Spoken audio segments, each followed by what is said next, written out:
जय हिंद।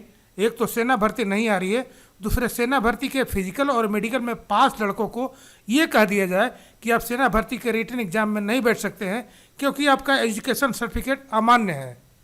उस वक़्त उन बच्चों पर क्या गुजरेगी ज़रा सोच कर देखिए आप लोग, क्योंकि ऐसे ही RTJCO यानी रिलीजियस टीचर कैंडिडेट्स के एग्ज़ाम के ठीक पहले ही ऐसा नोटिफिकेशन उन बच्चों को भेज दिया गया था और उसी को लेकर के बच्चे काफ़ी परेशान हो रहे थे।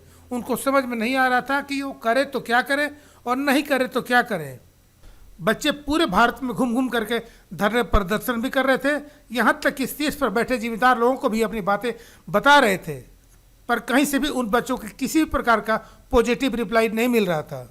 लेकिन इसी बीच उन बच्चों को बहुत ही अच्छा मौका मिल गया, क्योंकि उत्तर प्रदेश में चुनावी मौसम चल रहा है और उसी को लेकर के केंद्रीय शिक्षा मंत्री श्रीमान धर्मेंद्र प्रधान जी अपनी पार्टी के उम्मीदवार के लिए प्रचार प्रसार कर रहे थे। बच्चों ने केंद्रीय मंत्री श्रीमान धर्मेंद्र प्रधान जी को घेर लिया और अपनी सारी बातें उनको बताई। ये पूरा मामला क्या है इसे मैं विस्तार से समझाने की कोशिश करूंगा, इसलिए वीडियो के साथ बने रहिएगा, तभी आप समझ पाएंगे। नहीं तो हो सकता है वो बातें आपसे छूट जाए जिससे जानना आपके लिए बहुत ही जरूरी है। दरअसल चुनावी चर्चा करने वाराणसी पहुंचे केंद्रीय शिक्षा मंत्री धर्मेंद्र प्रधान जी को काशी हिंदू विश्वविद्यालय के छात्रों ने अचानक से घेरकर एक ज्ञापन थमा दिया।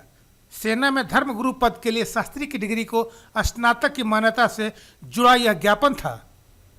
80 घाट के नागपुर बगीचा में भाजपा द्वारा आयोजित प्रबुद्ध वर्ग सम्मेलन में धर्मेंद्र प्रधान बतौर मुख्य अतिथि शिरकत कर रहे थे।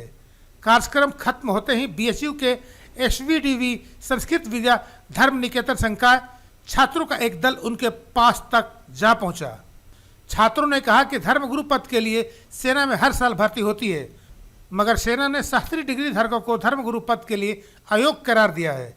शिक्षा मंत्री जी, हमारी आपसे मांग है कि छात्रों का भविष्य खतरे में है, इसे तत्काल संज्ञान में ले। मैं आपको बता दूं कि छात्रों की ओर से शुभम तिवारी ने शिक्षा मंत्री को ज्ञापन सौंपा। शुभम ने कहा कि शिक्षा मंत्री बोले हैं कि यह मामला हमारी जानकारी में है, इस समस्या का समाधान तत्काल कराएंगे। छात्रों ने कहा कि लोग शास्त्री को स्नातक या बैचलर डिग्री के बराबर न मानने की भूल कर रहे हैं। सेना में धर्म गुरु पद के लिए कर्मकांड में 1 साल का डिप्लोमा भी मांगा जा रहा है, जबकि छात्रों ने शास्त्री में 3 साल तक कर्मकांड ही पढ़ा है।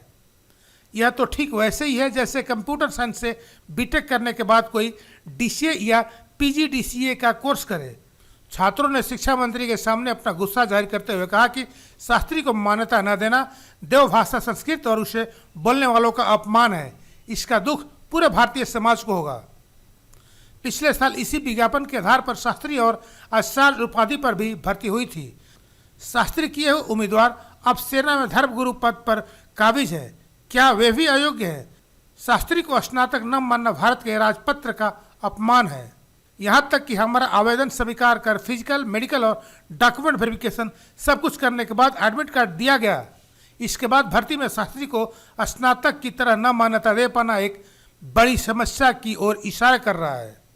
अब आगे ये देखना होगा कि उन बच्चों के लिए कब से पॉजिटिव खबर सुनने को मिल रही है। तो ये था अपडेट, अपना ख्याल रखिएगा। जय हिंद।